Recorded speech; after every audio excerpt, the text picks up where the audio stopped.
Crônicas de Nárnia, livro 1, capítulo 5. A palavra execrável. As crianças ficaram se entreolhando por cima da coluna. O sino mesmo sem som ainda vibrava.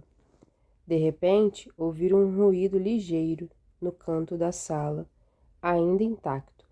Viraram-se como dois relâmpagos. Uma das figuras, a mais distante, a mulher que Dígore achava tão bela, estava levantando-se da cadeira de pedra. Quando se pôs em pé, verificaram que era ainda mais alta. Via-se logo, não apenas por causa da coroa e da roupagem, mas pelo fulgor de seus olhos e pela curva de seus lábios, que se tratava de uma grande rainha. Olhou em torno, viu os estragos da sala, viu as crianças. Não era possível ler em seu rosto a menor reação. Avançou com passadas longas e ligeiras. Quem me acordou? Quem quebrou o encanto? Acho que fui eu, respondeu Dígore. Você? Disse a rainha, colocando no ombro do menino sua linda mão alva. Seus dedos, no entanto, eram mais fortes do que pinças de aço. Você? Mas não passa de uma criança comum. Qualquer pessoa vê logo que não tem nas veias uma só gotinha de sangue nobre. Como uma pessoa assim ousou penetrar nesta casa? Viemos de outro mundo, por meio de magia, disse Polly, achando que já era tempo de a rainha dar-lhe alguma atenção. Isso é verdade ou mentira? Perguntou a rainha, olhando ainda para Dígore, sem sequer espiar Polly com o canto do olho. É verdade, disse ele.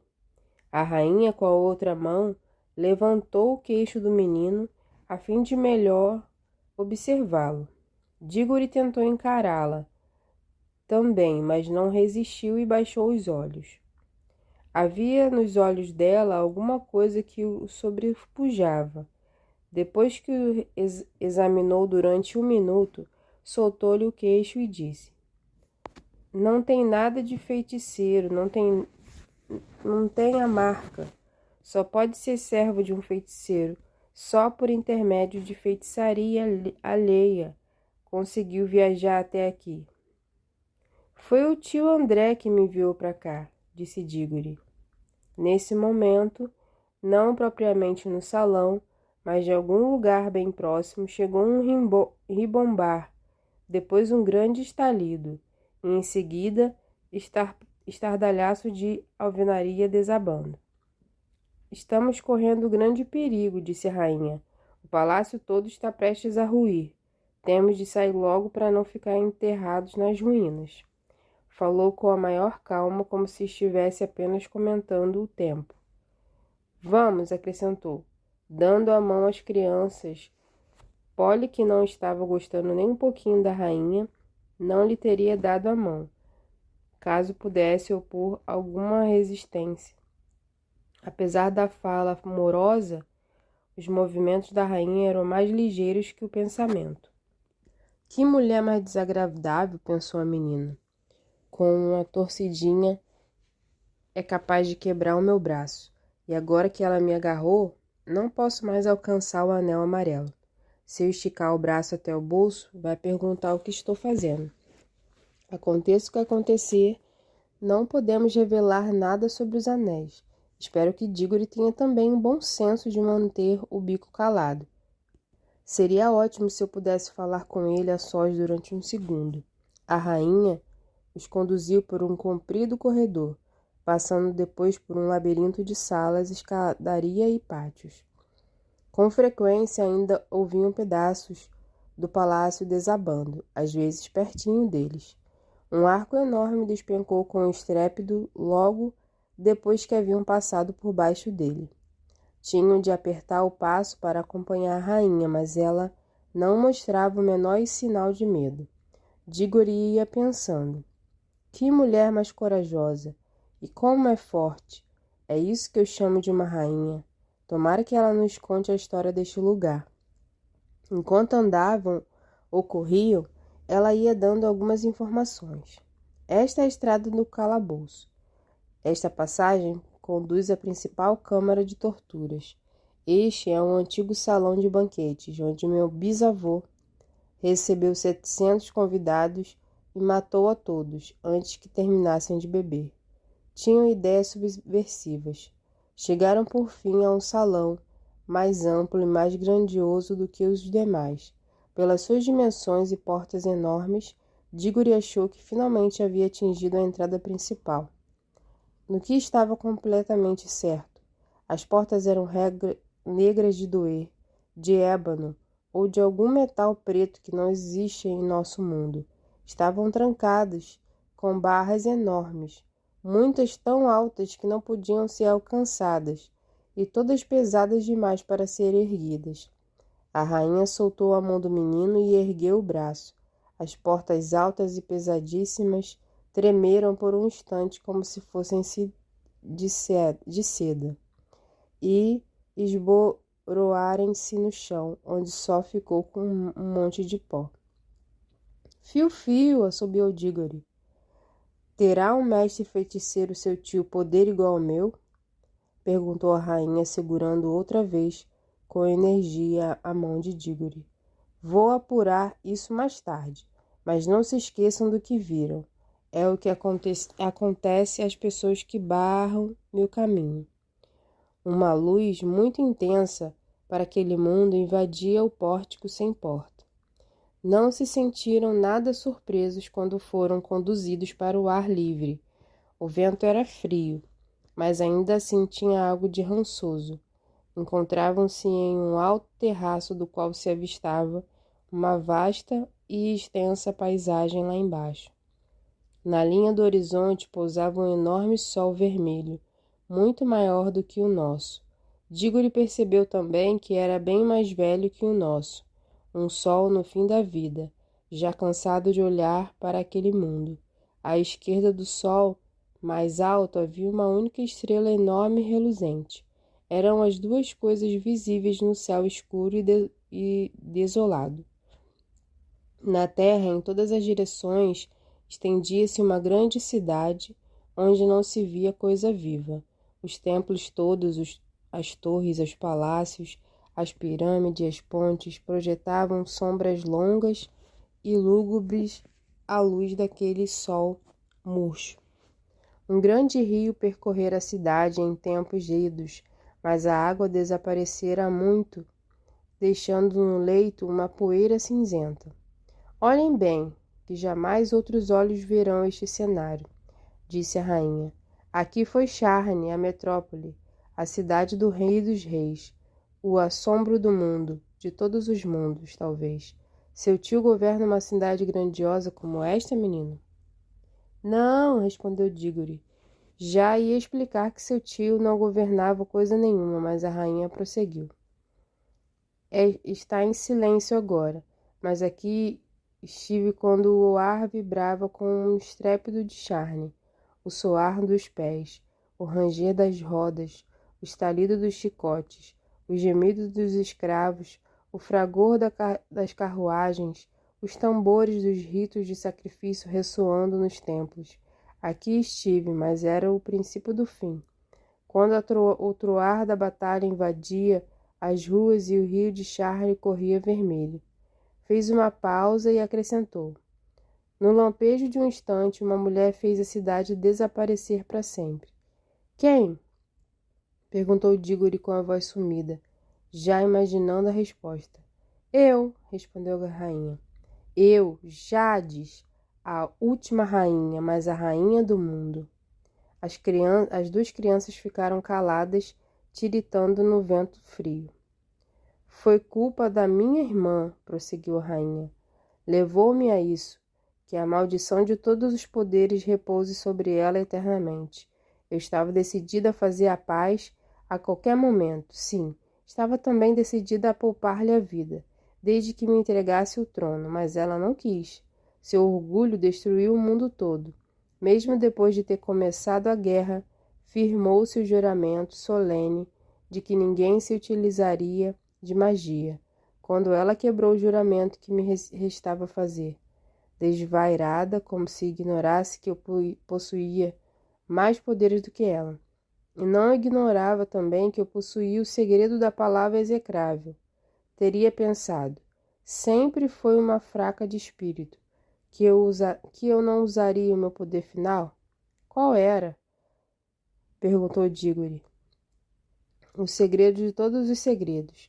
Sempre foi do conhecimento dos grandes reis da nossa raça que existia uma palavra, a qual, se pronunciada com as cerimônias adequadas, destruiria todas as coisas vivas, menos a pessoa que a pronunciasse. Os antigos reis, entretanto, eram débeis ou compassivos e comprometeram a si mesmos, e a todos que os sucederam, com grandes juramentos de jamais nem mesmo buscarem a ciência dessa palavra. Mas eu tomei ciência dela num lugar secreto e paguei terrível preço por isso.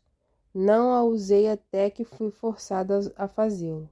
Lutei desesperadamente para substituí-la por todos os outros meios. Derramei como água o sangue dos meus exércitos. Monstro! Resmungou Polly baixinho. A última grande batalha, continuou a rainha, raivou por 3 dias aqui no coração de Charne. Durante 3 dias eu a contemplei deste mesmo local. Só me utilizei da solução final depois que tombaram meus últimos soldados. Quando a mulher maldita, minha irmã, a testa dos rebeldes, já subia aquelas imensas escadarias que vão do centro da cidade ao terraço. Esperei que estivéssemos bem próximos e pudéssemos distinguir nossas fisionomias. Faiscando seus horríveis olhos perversos em cima de mim, disse-me ela, Vitória! Sim, disse-lhe eu, Vitória, mas não sua. Então pronunciei a palavra execrável.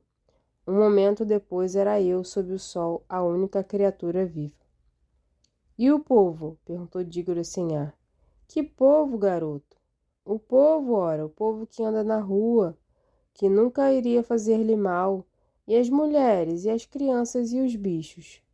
Você não está entendendo. Escute, eu era rainha. Eles todos eram os meus súditos. Logo, só viviam para fazer a minha vontade. Coitados, disse Dígore. Por um momento me esqueci de que você não passa de um menino plebeu. Como iria entender razões de Estado? Precisa aprender uma coisa, criança. O que talvez seja errado para você, ou para qualquer outra pessoa comum, não é errado para uma rainha como eu. A responsabilidade do mundo pesa sobre nossos ombros. Precisamos estar livres de todas as normas. Nosso destino é grandioso e solitário.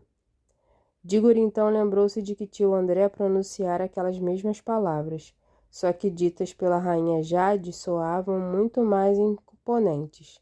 Talvez porque seu tio não tivesse 2 metros de altura e nem fosse instantaneamente belo. Que fez a senhora depois? Perguntou. Já havia lançado intensas magias na sala onde se assentam as imagens de meus antepassados, e a força desse encantamento era que eu deveria dormir entre eles como uma estátua, sem precisar de alimento ou calor, ainda que passassem 1000 anos até que chegasse alguém, tocasse o sino e me acordasse. Foi a palavra execrável que botou o sol desse jeito? Perguntou Dígore. De que jeito? Tão grande, tão vermelho, tão frio. Sempre foi assim. Pelo menos há alguns centenas de milhares de anos. Vocês, acaso possuem um sol diferente? O nosso é menor e mais amarelado e produz muito mais calor. Ah! Oh! Exclamou a rainha. Dígore viu em sua face aquele olhar esfomeado e cobiçoso que reparara em tio André. Ah, quer dizer que seu mundo é mais jovem.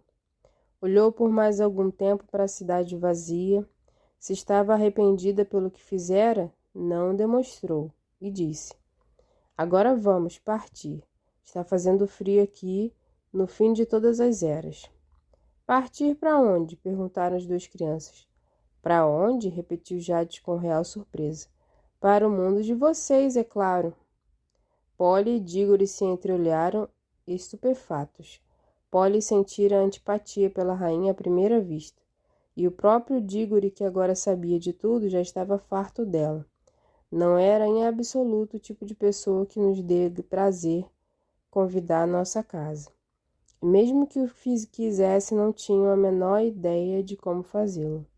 Queriam mesmo era partir dali, mas Polly não podia pegar seu anel, e naturalmente Diggory não iria sem ela.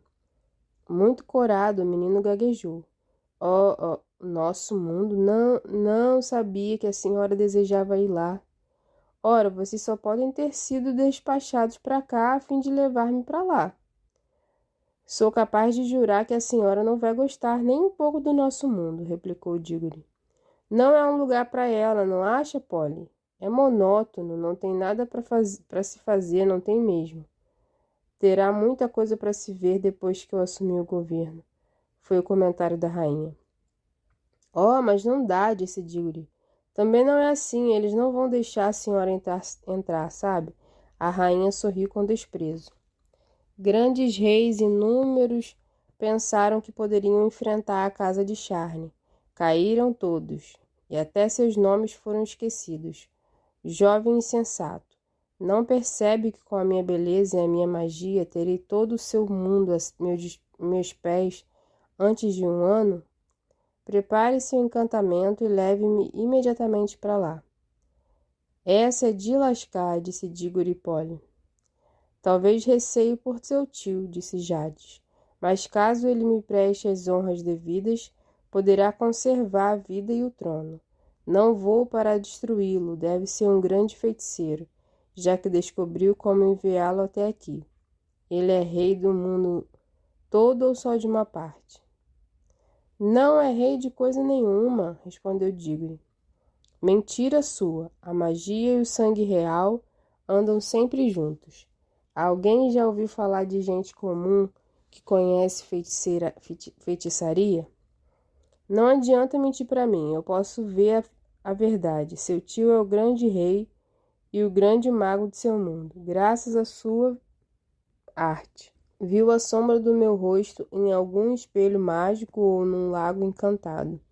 E, por amor à minha beleza, manipulou um feitiço que abalou as bases do mundo e o levou através do abismo entre 2 mundos para que rogasse da minha graça a concessão de ir até ele. Responda, foi ou não foi assim? Não foi bem assim, respondeu Diggory. Não foi bem assim? Gritou Polly. Isso é uma besteira do princípio ao fim. Porcariazinha!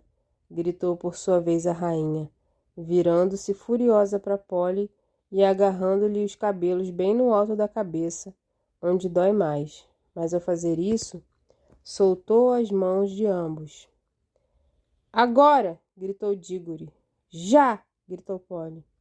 Enfiaram as mãos direitas nos bolsos, nem precisaram colocar os anéis. Foi só tocá-los e o mundo aterrador desapareceu. Deslizaram para cima e uma cálida luz verde foi se tornando mais intensa. Capítulo 6. Começam as complicações de tio André. Me solte, berrava Polly. Não estou segurando você, respondia Diggory. Suas cabeças em seguida surgiram do poço, e mais uma vez a luminosa quietude do bosque entre 2 mundos os envolveu. Parecia ainda mais cheio de vida, mais cálido e mais tranquilo depois dos destroços deteriorados de Charne. Se lhes fosse dada a oportunidade, de certo teria se esquecido de quem eram, de onde vieram, teriam se estendido no chão, deleitando-se meio adormecidos a escutar o crescimento das árvores. Dessa vez, porém, uma coisa os manteve mais acordados do que nunca. Logo que pisaram a relva, descobriram que não se achavam sós. A rainha ou feiticeira tinha viajado com eles, agarrada às cabeças de Polly, por isso esta gritava, me solte! Isso vinha a provar uma outra coisa sobre os anéis. Tio André nada informara a respeito para Diggory, porque também ignorava o fenômeno. Para mudar de um mundo para outro, trazido pelo anel, não era preciso usá-lo ou tocá-lo, bastava tocar a pessoa que estivesse em contato com ele. O anel funcionava como um ímã. Se você agarrar um alfinete com um ímã, pode puxar outros alfinetes em contato com o primeiro. Mas no bosque, a rainha Jades não era a mesma. Para começar, estava muito mais pálida, tão pálida que mal lhe sobrava alguma beleza. Curvada, parecia ter respiração opressa, como se o ar local a sufocasse. Já não dava medo às crianças. Solte o meu cabelo, esbravejou Polly. Solte logo o cabelo dela, gritou Diggory. Ambos caíram em cima da rainha e livraram os cabelos de Polly em poucos segundos. Estavam agora mais fortes do que ela, que tinha uma expressão de terror nos olhos. Depressa, Diggory, disse Polly. Vamos trocar os anéis e mergulhar no lago que nos leva para casa. Socorro, socorro! Tenham pena de mim, suplicou a feiticeira com uma voz fraca, enquanto cambaleava ofegante na direção deles. Leve-me também, se me deixarem aqui será uma crueldade, um crime de morte. Trata-se de uma razão de Estado, falou Polly com menos cabo. A mesma razão pela qual você assassinou aquela gente toda lá no seu mundo. Depressa. Depressa, Diggory. Colocaram os anéis verdes, mas Diggory disse, que maçada, o que vamos fazer? Mesmo sem querer, senti uma certa pena da rainha. Não, banque idiota, disse Polly. Aposto 10 contra 1 que ela está fingindo. Venha logo. Os dois pularam no lago. Polly ainda pensou. Que ideia genial ter marcado o lugar. Mal tinha saltado, Diggory sentiu que 2 grandes e gélidos dedos haviam pinçado sua orelha. À medida que afundavam e as confusas formas do nosso mundo começavam a surgir, a garra dos dedos apertava mais. Pelo jeito, a feiticeira estava recuperando as forças. Deu tapas e chutes, mas não adiantou nada. Já se achava no estúdio de tio André, que lá estava, olhando boquiaberto a estranha criatura que Diggory trouxera de além-mundo. E era mesmo de abrir a boca. A feiticeira vencera a languidez do bosque entre 2 mundos. No nosso mundo, com as coisas de sempre ao redor, a rainha era impressionante. Em Charne já parecera alarmante, em Londres era de meter medo, só agora fazia uma ideia exata do tamanho da mulher. Nem chega a ser humana, pensou Diggory olhando para ela. E devia estar certo, pois se diz que há sangue de gigante na família real de Charne. No entanto, a altura da rainha não era nada comparada à sua beleza, impetuosidade e selvageria. Parecia 10 vezes mais cheia de vida do que a grande parte das pessoas que a gente encontra em Londres. Tio André, inclinando a cabeça, esfregando as mãos e abrindo os olhos, parecia um coelho acuado. Melhor, ao lado da feiticeira, mas parecia um camarão, pois, apesar de tudo, como Polly observou mais tarde, havia qualquer semelhança entre ela e ele. Qualquer coisa na expressão do rosto era o olhar dos bruxos, a marca que Jades não encontrou na face de Diggory. Pelo menos uma vantagem havia em ver os dois reunidos. Não se podia mais ter medo de tio André, assim como não se tem mais medo de minhoca, depois de se tocar com uma cascavel, ou medo de uma vaca depois de tocar em um touro bravo. Bah, disse Diggory para si mesmo. Feiticeiro ele, não dá nem para enganar. Ela sim é para valer. Tio André continuava a esfregar as mãos e a curvar a cabeça. Procurava uma coisa bem delicada para dizer, mas a boca estava seca, como o chafariz de Charne. Não conseguia falar. Seu experimento com os anéis, como dizia ele, estava sendo um sucesso acima do desejável. Apesar de estar metido em magia há anos, sempre reservara as missões perigosas para outras pessoas. Nada parecido lhe acontecera até então. Jades falou. Não muito alto, mas alguma coisa na sua voz fez a sala estremecer. Onde está o feiticeiro que me convocou a este mundo? Ah, minha senhora, arquejou tio André. É uma honra excelsa e o encantador prazer de acolher, se ao menos este seu humílimo servo fosse antes avisado de vossa real chegada. Eu... Onde está o feiticeiro idiota? Perguntou Jade. Ah, minha senhora, espero que a senhora tenha perdoado quaisquer liberdades que, porventura, estas crianças levadas tenham tomado diante de tão augusta presença. Posso assegurar-lhe. Você ainda? Disse a rainha numa voz ainda mais aterradora. Com uma passada cruzou a sala, apanhou um punhado do cabelo cinzento de tio André e empurrou a cabeça dele para trás. Examinou-lhe o rosto demoradamente enquanto o velho piscava os olhos e molhava os lábios o tempo todo. Por fim, soltou-o tão abruptamente que ele rodopiou de encontro à parede.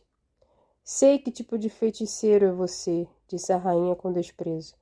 Fique firme, animal, e pare de rebolar como se estivesse falando com gente de Solaia.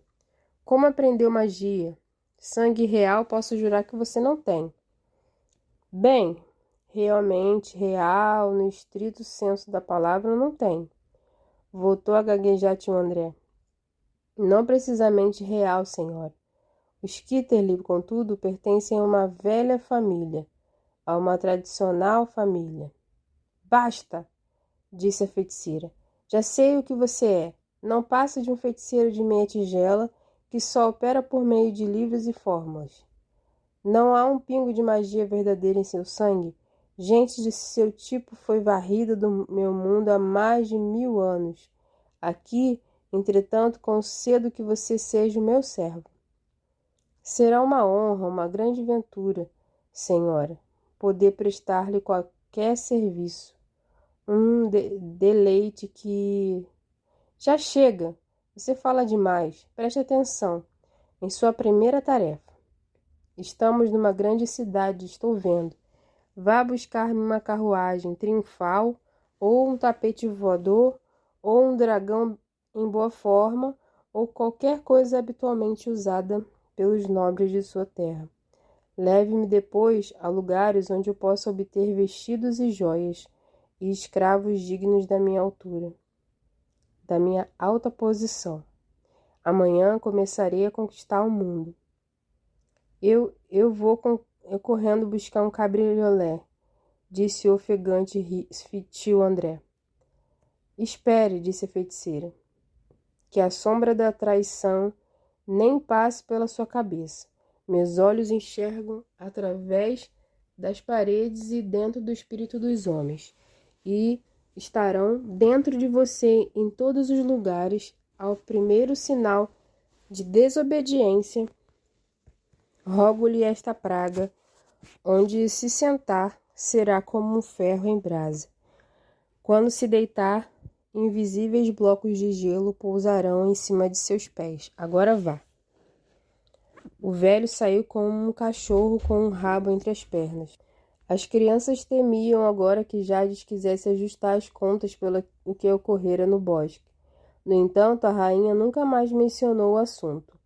Eu acho, e digo-lhe também, que a mente dela era de um tipo que jamais se lembraria daquele lugar calmo. Você poderia levá-la para lá várias vezes e deixá-la por um longo tempo que ela continuaria sem lembrança nenhuma. Agora que ela estava sozinha com as crianças, nem notava a presença delas. Ela era assim mesmo. Em charme, queria usar Diggory e não deu a mínima atenção a Polly. Agora que tinha tio André nas mãos, pouco se importava com Diggory. As bruxas em geral são assim. Não estão jamais interessadas nas coisas ou nas pessoas, mas na utilidade eventual destas. São de um espírito prático implacável. Fez-se silêncio na sala por 2 minutos, mas pelas pancadas do pé de Jade no chão, via-se que sua impaciência crescia. Por fim falou como para si mesma. Que andará fazendo aquele velho maluco? Devia ter trazido um chicote. e, sem olhar para as crianças, saiu como um pavão à procura de tio André. Opa! Exclamou Polly, respirando aliviada. Tenho de ir já para casa, é tarde para burro. Está bem, mas volte o mais cedo que puder, disse Diggory. Não pode haver nada mais medonho do que ter essa mulher aqui em casa. Temos de combinar um plano. O problema é de seu tio. Foi ele que começou a confusão toda. Está certo, mas você volta. Não vai me deixar sozinho numa enrascada dessa. Vou para casa pelo túnel, disse Polly com bastante frieza. É o caminho mais rápido. Se quer mesmo que eu volte, não acha que está na hora de pedir desculpa? Desculpa? Mulher fogo. Que eu fiz? Oh, nada, é claro, respondeu Polly com sarcasmo. Só torceu o meu pulso como um saca-rolha, só deu uma martelada no sino como um imbecil de fivela, só bancou o bestalhão deixando que ela agarrasse em você lá no bosque. Só isso. Oh, exclamou Diggory, muito surpreso. Muito bem, muito bem. Desculpe. Reconheço a culpa de tudo. Já disse. Desculpe, mas por favor, volte. Estarei frito se não voltar. Não vejo o que poderá acontecer com você. Acho que é o seu tio André quem vai sentar-se nas cadeiras quentes. Não é isso, Polly. Estou preocupado com a mamãe. Imagine só se aquela coisa aparece no quarto dela. A mamãe morre na certa. Ah, agora estou entendendo, disse Polly em outro tom de voz. Perfeito, pazes feitas. Volto se o que puder, só que tenho mesmo de ir. Esgueirou-se pelo túnel. O lugar escuro, que fora uma aventura, poucas horas antes parecia agora um lugar manso e doméstico. Voltemos ao tio André. Seu velho coração ia tuque-tuque-tuque quando ele desceu os degraus do sótão, dando pancadinhas na testa com um lenço. Chegando ao próprio quarto, no andar de baixo, trancou-se. A primeira providência que tomou foi buscar no guarda-roupa uma garrafa e um cálice, mantidos ali fora da vista policialesca da tialeta. Serviu-se de uma dose heróica da heróica bebida e bebeu de um gole igualmente heróico. Depois respirou profundamente. Palavra, falou para si mesmo. Estou inteiramente. Que coisa louca na minha idade. Bebeu de um gole e outro cálice de heroísmo e começou a mudar de roupa. Um colarinho muito alto, muito reluzente e muito duro, desses que mantinham o queixo erguido o tempo todo. Um colete branco todo trabalhado, a corrente do relógio de ouro atravessando de lado a lado, uma sobrecasaca que ele usava somente em casamentos e enterros. A cartola muito bem escovada. Apanhou uma flor no vaso, colocado ali por tialeta. Prendendo a lapela, procurou um lenço limpo, um lenço excelente, impossível de se encontrar hoje em dia, deixando cair nele algumas gotas do que se chamava frasco de cheiro. Atarrachou o monóculo de fita preta diante do olho e foi olhar-se no espelho. As crianças são bobas de um jeito, os adultos de outro. Naquele momento, tio André estava começando a ficar bobo ao jeito dos adultos.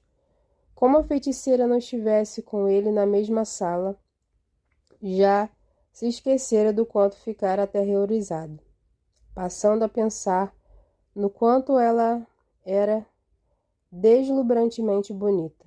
Ficou repetindo para si mesmo. Que mulher, que criatura impressionante. Também tratará de esquecer que foram as crianças que trouxeram a criatura impressionante. Sentia-se como se ele próprio, por sua força mágica, tivesse trazido a mulher de um mundo desconhecido. Mirando-se no espelho, disse: André, garoto, você está diabolicamente conservado para sua idade. Um homem de aparência muito distinta. Cavalheiro. Veja você, o tonto do velhote estava de fato começando a imaginar que a feiticeira ficaria apaixonado por ele. Provavelmente os 2 goles ajudavam a sustentar essa opinião, e as melhores roupas também. Mas enfim, sempre fora vaidoso como um pavão. foi só por isso que se fez feiticeiro. Abriu a porta, desceu as escadas e mandou a empregada procurar um cabriolé. Todo mundo podia ter uma porção de empregadas naquele tempo. Na sala de visita, como esperava, encontrou tia Leta. Estava ajoelhada, muito entretida em remendar um colchão. Ah, minha irmãzinha querida, disse tio André. Eu, tenho de sair. Só queria que me emprestasse umas 5 libras, por aí.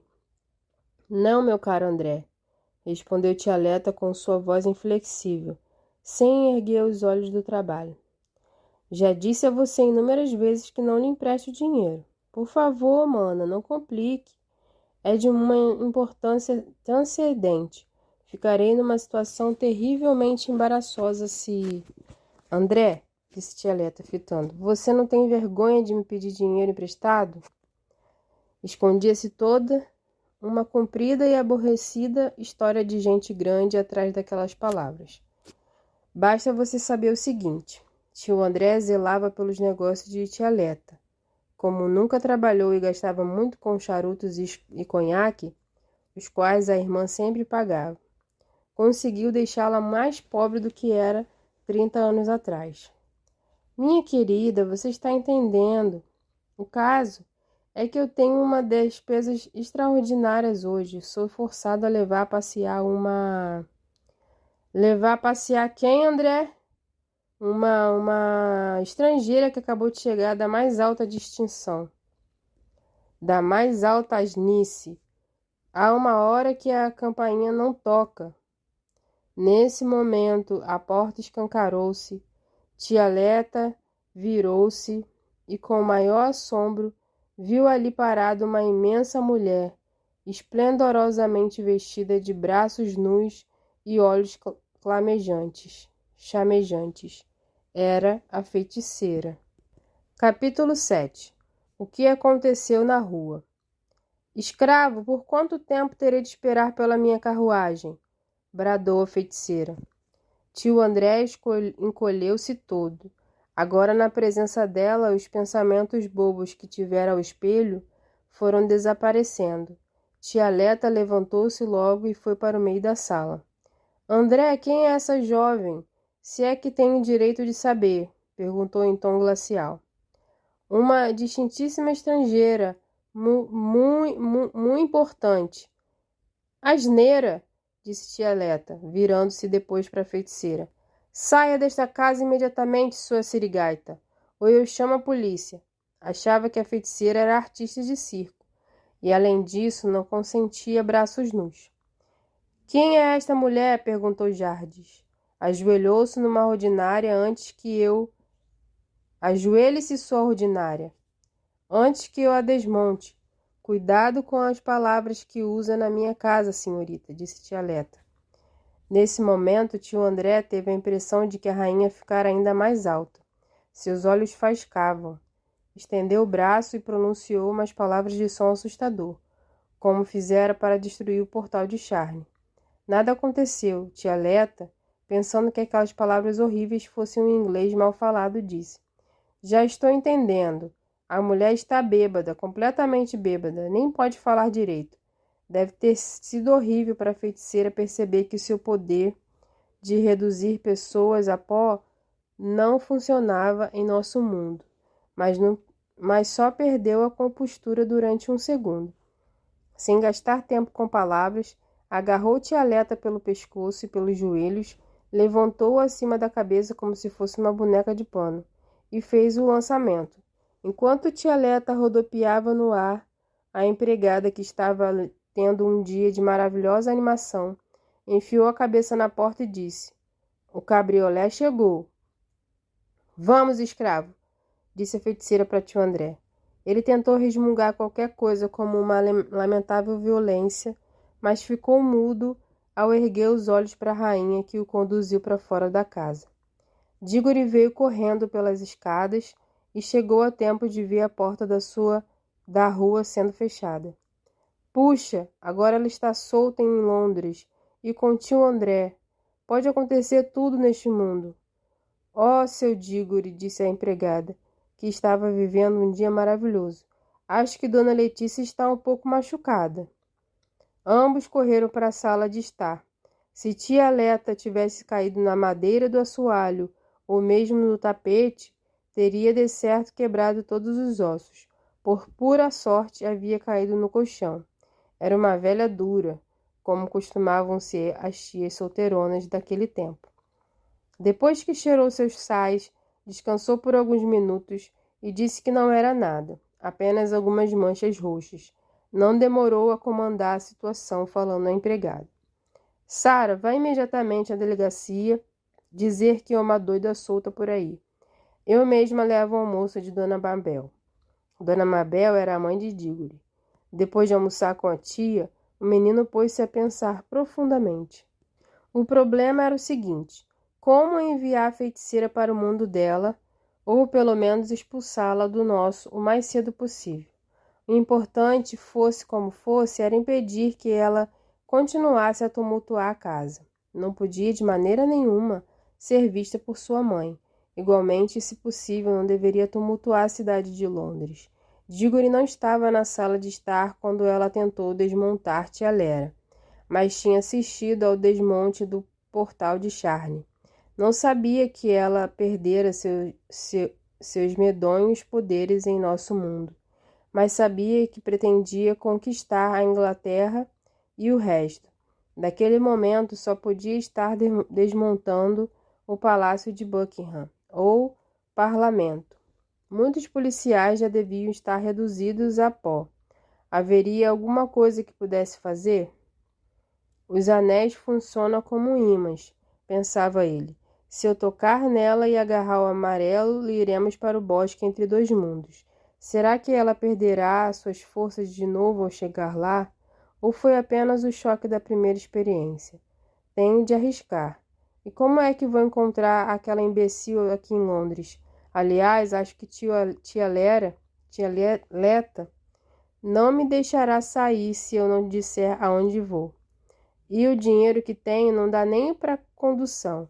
Nem sei onde começar a procurar. Será que tio André ainda está com ela? Por fim, concluiu que só podia fazer uma coisa: esperar que tio André e a feiticeira voltassem.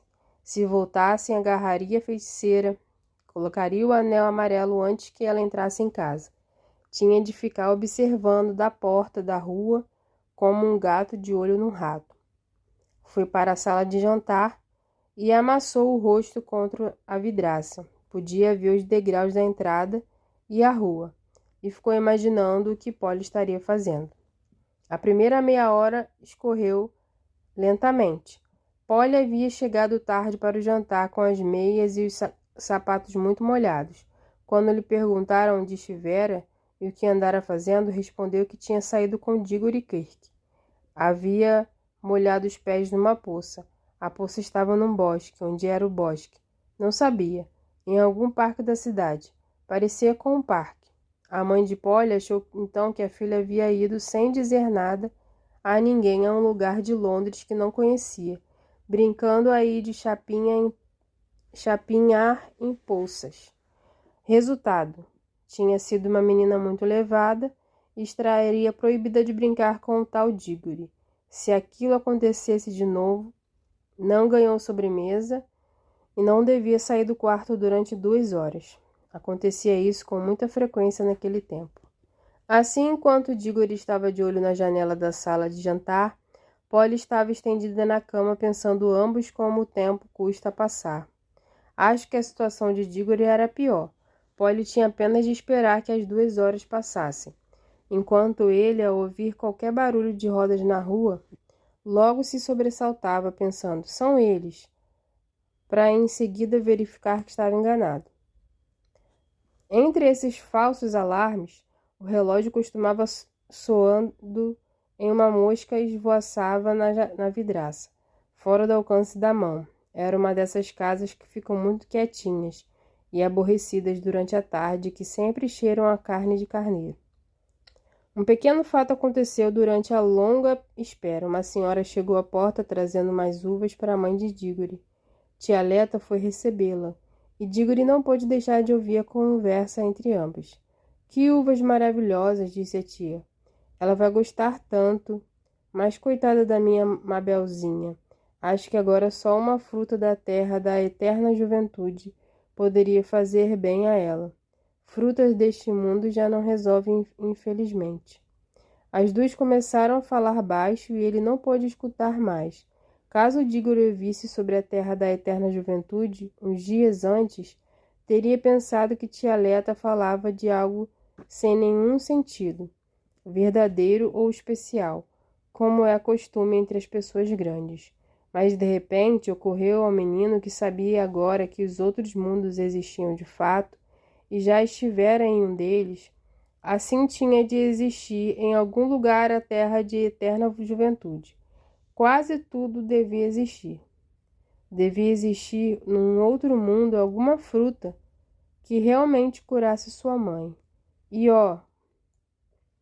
sabemos o que acontece quando uma pessoa tem a esperança de obter uma coisa desesperadamente desejada. Parece bom demais para ser verdade, mas tinha de ser verdade. Tantas coisas estranhas já haviam acontecido e possuía os anéis. Poderia explorar um por um todos os lagos do bosque. E depois mamãe vai ficar boa. Tudo certinho de novo. Chegou a esquecer-se da feiticeira.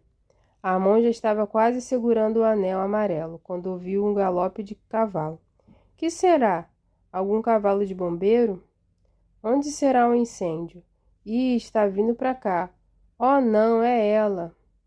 O cabriolé foi o primeiro a surgir. Não havia ninguém na boleia, no teto do cabriolé, não sentada, mas em pé.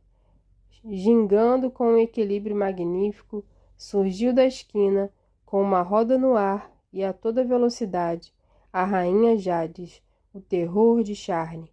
Seus dentes estavam à mostra, seus olhos relampejavam, seus compridos cabelos caídos nas costas brilhavam como a cauda de um cometa. Castigava o cavalo sem pena. As ventas do animal estavam dilatadas e vermelhas. Espumando, o cavalo galopou feito um doido, até a porta de entrada e ergueu-se sobre as patas traseiras. O cabriolé bateu contra o poste, espalhando-se em pedaços por todos os lados. Com um salto acrobático, a feiticeira esquivou-se a tempo do choque e foi aterrissar no dorso do animal. Ajeitou-se na montaria, inclinou-se para frente, dizendo coisas ao ouvido do cavalo. Não eram certamente coisas para acalmá-lo, mas para excitá-lo ainda mais. Outra vez ele ergueu-se sobre as patas traseiras e começou a relinchar como se berrasse. Era todo olhos e patas e dentes. Só um exímio cavalo se aguentaria em cima dele. Antes que Diggory tomasse fôlego, novas coisas começaram a acontecer. Outro cabriolé parou aos pinotes atrás do primeiro. Dele saltaram um homem gordo vestido sobre casaco e um policial. Chegou depois mais um cabriolé com 2 policiais, umas 20 pessoas, na maioria meninos, que não têm nada a fazer. Apareceram em bicicletas, fazendo soar as campainhas, dando vivas e vaias. Por fim surgiu um bando de gente a pé, rostos afogueados com a corrida, divertindo-se a valer. Janelas abriram-se em todas as casas da rua, e empregadas e mordomos surgiam em todas as portas, queriam apreciar a bagunça. Enquanto isso, um velho senhor tentava desvencilhar-se dos restos do primeiro cabriolé. Muitos correram para ajudá-lo, uns puxando para um lado, outros para o outro. Diggory imaginou que só podia ser tio André, mas não conseguia ver-lhe o rosto, tapado e tampado pelo chapéu. O menino saiu correndo e juntou-se à multidão. É esta mulher, gritava o homem gordo, apontando para Jades. Cumpra o seu dever, seu guarda. Levou coisas valiosíssimas da minha loja. Veja só o cordão de pérolas do pescoço dela. É meu. E além disso me deixou o olho roxo. Puxa! Disse alguém na multidão. Que belo trabalho ela fez nesse olho, hein? A mulher é forte mesmo. Coloca um pedaço de carne crua no olho, senhor, recomendou um açougueiro, É tiro e queda. Um momento, falou o chefe de polícia. Que confusão é essa aqui? Foi o seguinte, ela... Mas o gordo foi interrompido. Não deixe o cara do cabriolé fugir. O senhor de idade, que só podia ser tio André, tinha conseguido colocar-se em pé e esfregava suas escoriações. O policial virou-se para ele. Afinal, o que está acontecendo aqui? Oh, era a voz do tio André de dentro da cartola. Pare com essa palhaçada, disse o policial com a voz severa. Não é hora de brincar. Tire logo essa cartola. Era mais fácil falar do que fazer. 2 policiais pegaram a cartola pela aba e arrancaram-na à força. Muito grato, disse tio André num fio de voz. Nossa, estou todo batido. Se alguém fizesse a fineza de me dar um pouco de conhaque... Preste atenção, por favor, disse o guarda, tirando do bolso um enorme caderno de anotações e um toco de lápis muito curto. É o senhor o responsável por essa jovem? Cuidado! Gritaram várias vozes e o policial deu um pulo para trás na horinha. O cavalo tinha armado um coice para ele, provavelmente mortal. A feiticeira manobrou o cavalo de maneira que pudesse encarar a multidão. Com um facão reluzente, libertara o animal dos destroços do cabriolé. Durante esse tempo todo, Dígore procurava um jeito de tocar na feiticeira. Não era fácil. De um lado, havia multidão para chegar ao outro lado. Teria de passar perto das patas do cavalo.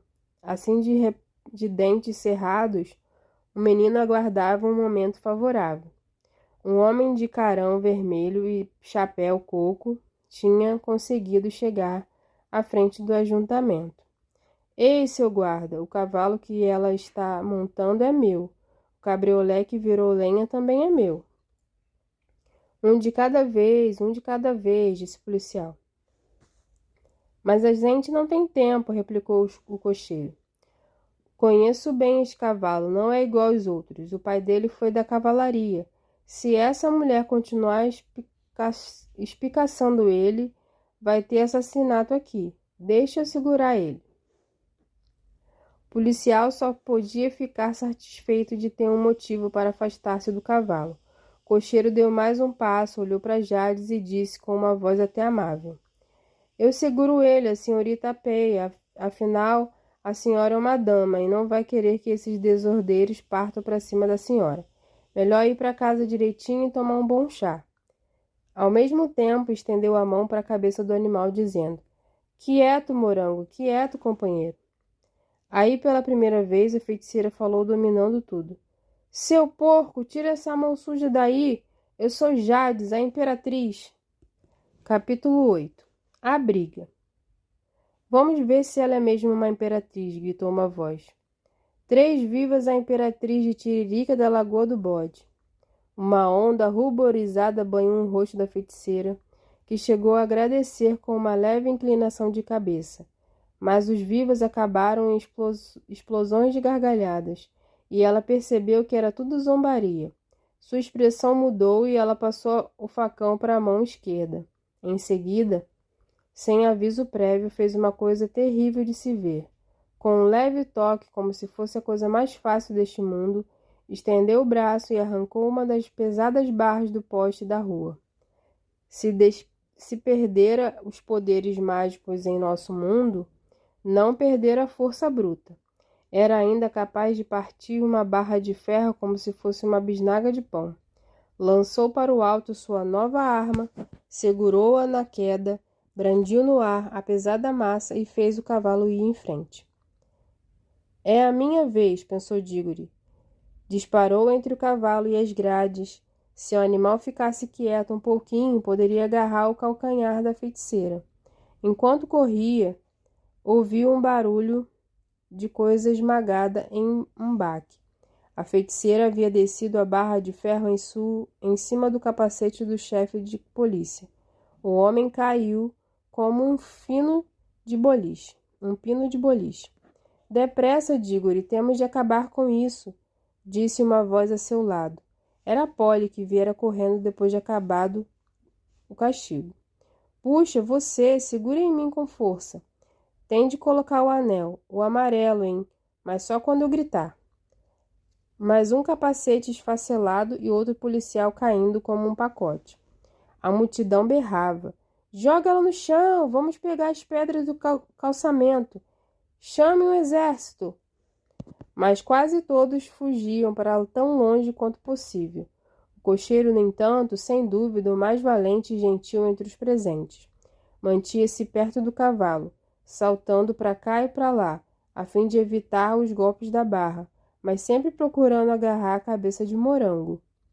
A multidão apupava e rugia novamente. Uma pedra passou assoviando pela orelha de Dígore. Foi quando soou a voz da feiticeira, clara como um toque de sino, e mostrando que naquele momento, pelo menos, ela estava próxima da felicidade. Canalhas! Hão de pagar muito caro por isso, quando eu tiver conquistado esse mundo. Não deixarei pedra sobre pedra nessa cidade. Vou fazer como fiz com Charne, com Felinda, com Sorlis, com Bramandin. Por fim, Dígore agarrou-lhe o tornozelo. A feiticeira deu-lhe um chute de calcanhar, atingindo-lhe a boca. Com a dor, lábio cortado, a boca cheia de sangue, Dígore soltou o pé de Jades. De algum lugar próximo chegou-lhe o grito tremido de tio André. Minha senhora, minha boa senhora, por favor, comporte-se. Dígore deitou a mão a outra vez no calcanhar e mais uma vez foi chutado para trás. Outros homens iam sendo atingidos pela barra de ferro. Dígore fez a terceira tentativa. Segurou o calcanhar dessa vez para valer, berrando para Polly. Agora! Aí! Graças a Deus, as caras iradas e apavoradas sumiram. As vozes raivosas e tremidas fizeram silêncio, menos a de tio André. Perto de Dígore na escuridão, a voz do tio choramingava. Oh, devo estar delirando, só pode ser a morte. Não aguento mais. Não está direito. Nunca na minha vida quis ser feiticeiro. Foi tudo mal entendido. Tudo culpa da madrinha. Eu protesto. E nas minhas condições de saúde, eu de uma família tão tradicional. Que droga, disse Dígore. A gente não queria trazer o velho. Que atrapalhada. Puxa vida, você está aí, Polly? Estou, para de empurrar. Não estou empurrando. Não teve tempo de dizer mais nada. Haviam surgido na cálida e esverdeada luminosidade do bosque. Polly já gritava ao pisar fora do lago. Não é possível. Trouxemos também o cavalo e até o senhor André. E o cocheiro. Que confusão! Quando a feiticeira percebeu que se encontrava de novo no bosque, ficou muito pálida, vergando-se até sua face tocar a crina do cavalo. Estava passando mal. Tio André temia feito vara verde, mas Morango sacudiu a cabeça e relinchou, muito contente. Parecia sentir-se melhor. Era a primeira vez que Dígore viu o cavalo tranquilo. As orelhas, que antes estavam caídas, voltaram à posição normal. Os olhos brilharam de novo. Está tudo bem, companheiro, disse o cocheiro, dando uns tapinhas no pescoço do cavalo. É só ter cuidado. Morango fez as coisas mais natural do mundo, morrendo de sede, que não era de espantar. Andou tranquilamente até o lago mais próximo para beber água. Dígore ainda segurava o calcanhar da feiticeira. E Polly, a mão de Dígore. Uma das mãos do cocheiro pousava em Morango, a outra estava na mão de tio André, que ainda tremelicava. Rápido! Disse Polly, dando um olhar inteligente para Dígore. Verdes! Coitado do cavalo nem chegou a beber. O bando todo viu-se de novo mergulhado na escuridão. Morango deu um relincho. Tio André soltou um gemido e Dígore exclamou. Que sorte! Uma pausa, depois ouviu-se a voz de Polly. A gente não devia estar perto. A gente não devia estar perto? Parece que chegamos a algum lugar, respondeu Dígore. Pelo menos estou em cima de algo sólido. É verdade, disse Polly. Agora é que estou percebendo, mas por que esta escuridão? Quer dizer, será que entramos no poço errado? Talvez estejamos em Charne, disse Diggory. Só que voltamos durante a noite. Aqui não é Charne, era a voz da feiticeira. Aqui é um mundo vazio, aqui é nada. E de fato parecia mesmo, nada. Não havia uma única estrela. Era tão escuro que não se enxergavam. Tanto fazia ficar de olhos abertos ou fechados. Sob os seus pés havia uma coisa fria e plana, que podia ser chão, mas que não era relva nem madeira. O ar era seco e frio e não havia vento.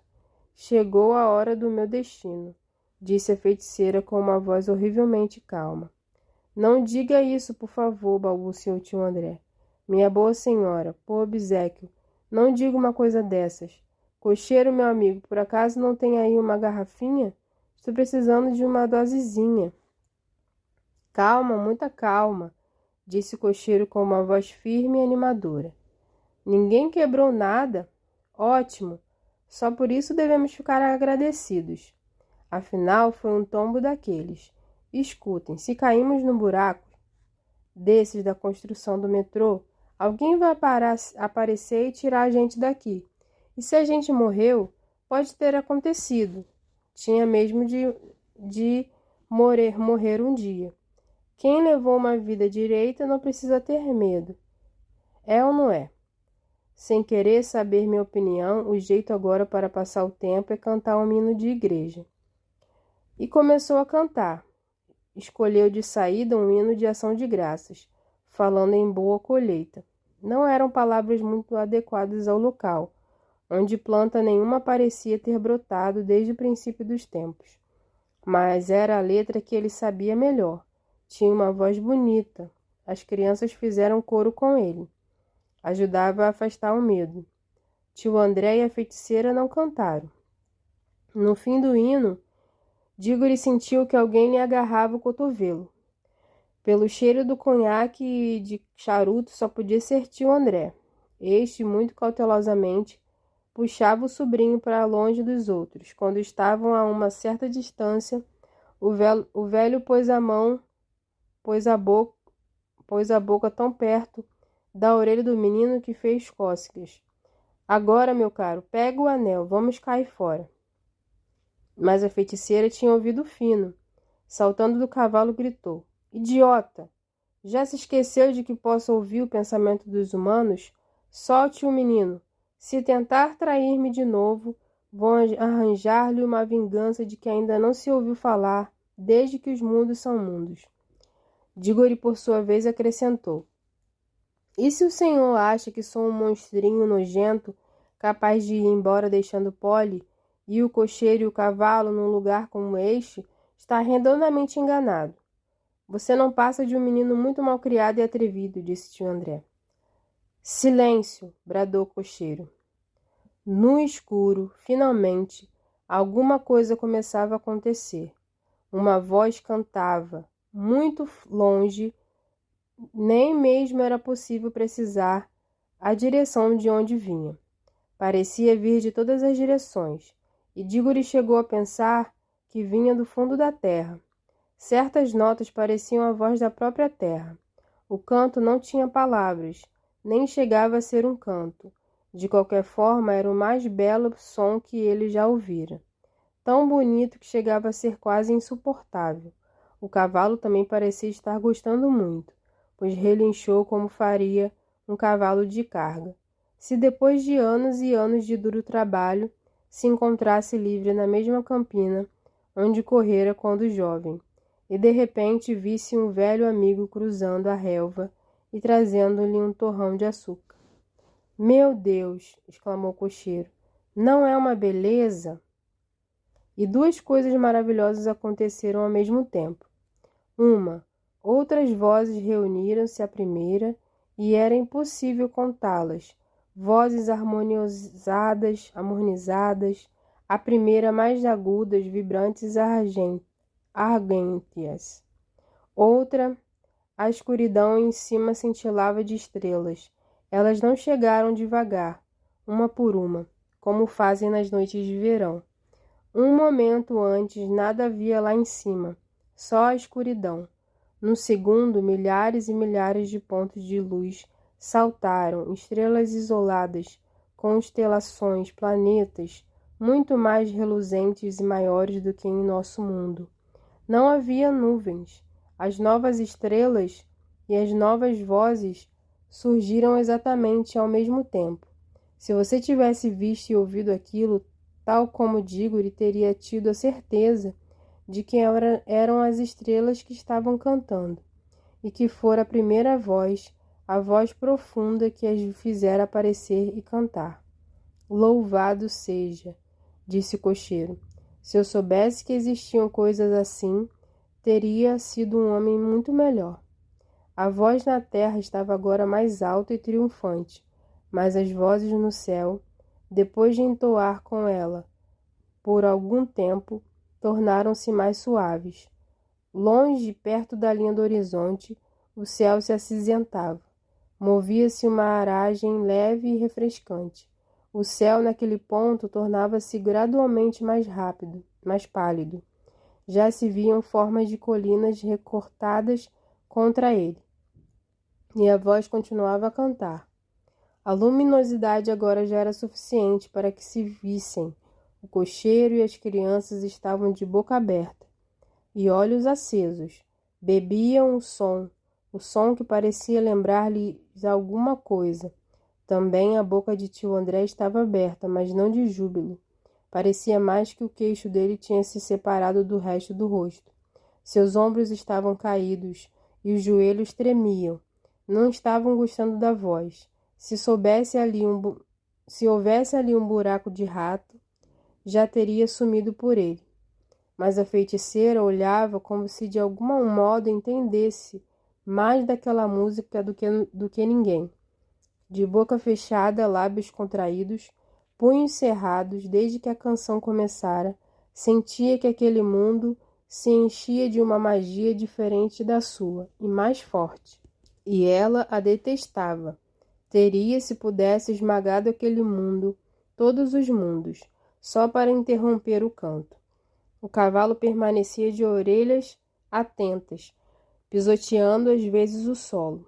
Já não era um cavalo de tração velho e cansado. Já se podia até acreditar que seu pai estivera mesmo na guerra. O céu do Oriente passou de branco para rosa e de rosa para dourado. A voz subiu até que todo o ar vibrou com ela. E quando atingiu o mais potente e glorioso som que já havia produzido, o sol nasceu. Dígore nunca tinha visto um sol daqueles. O sol sobre as ruínas de Charne parecera mais velho do que o nosso, mas este parecia mais jovem. Tinha-se a impressão de que ele ria de alegria quando a ia subindo. E quando seus raios cobriram a terra, os viajantes puderam verificar em que lugar estavam. Tratava-se de um vale através do qual serpenteava um grande e cauteloso rio, que corria para o leste na direção do sol, ao norte colinas suaves, ao sul montanhas altas, mas era um vale apenas de terra, rochas e água. Não havia uma única árvore, arbustos ou folhinha de capim. A terra tinha muitas cores, cores novas, quentes e brilhantes, que faziam a gente exaltar, até que se visse o próprio cantor, então todo o resto seria esquecido. Era um leão, enorme, peludo e luminoso. Ele estava de frente para o sol que nascia, com a boca aberta, em pleno canto. Ali estava ele, a menos de 300 metros de distância. Que mundo medonho! Exclamou a feiticeira. Temos de fugir imediatamente. Prepare a magia. Estou perfeitamente de acordo, madame, falou tio André. Que lugar mais desagradável, sem qualquer civilização. Se pelo menos eu fosse um pouco mais moço e tivesse uma espingarda. O senhor, disse o cocheiro, não está achando que ia poder matar ele, ou está? E quem poderia? Perguntou Polly. Prepare a magia, imbecil, retornou Jades. Perfeitamente, madame, replicou tio André com um ar astuto. É preciso que ambas as crianças me toquem. Põe um anel que nos levará para casa, digo-lhe. Estava pretendendo cair fora sem a feiticeira. Ah, Nés, então é isso, disse Jades. Antes que se pudesse dizer faca, ela teria metido a mão no bolso de Diggory, mas este segurou Polly e gritou: Cuidado! Se algum de vocês chegar 1 centímetro que seja mais para cá, nós dois desapareceremos. E aí é que eu quero ver. É verdade, aqui no meu bolso tem um anel que me levará para casa com Polly. E olhem, minha mão já está aqui prontinha. Por fim, fiquem longe. Sinto pelo senhor, olhou para o cocheiro, e pelo cavalo, mas não posso fazer nada. Quanto a vocês, olhou para o tio André e para a rainha. Os dois são feiticeiros e acho que merecem ficar juntos. Bico calado todo mundo, clamou o cocheiro. Quero ouvir a música, pois a canção agora é outra.